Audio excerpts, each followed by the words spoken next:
për shtet formim, u themelua Banka Kombëtare e Shqipërisë, ishte institucioni i parë që hodhi në qarkullim monedën kombëtare, frangun ar dhe më pas lekun, duke vendosur themelet për një sistem modern të qëndrueshëm dhe sovran financiar.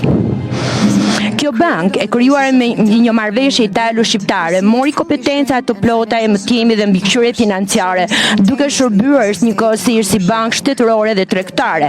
Në atë kohë, një monedhë kombëtare ishte më shumë se mjet shkëmbimi, ishte simbol i besimit në shtetin e ri shqiptar. Por rruga nuk ishte e lehtë. Lufta e dytë botërore ndërpreu zhvillimin dhe regjimi komunist e shtetëzoi bankën në 1945, duke e kthyer në një instrument të planifikimit socialist larg modelit klasik të një banke qendrore. Vetëm pas vitit 1992, pas rënies së sistemit komunist, Banka e Shqipërisë rifitoi identitetin dhe misionin e saj. U transformua në një institucion të pavarur që kishte për objektiv ruajtjen e stabilitetit të çmimeve dhe garantimin e qëndrueshmërisë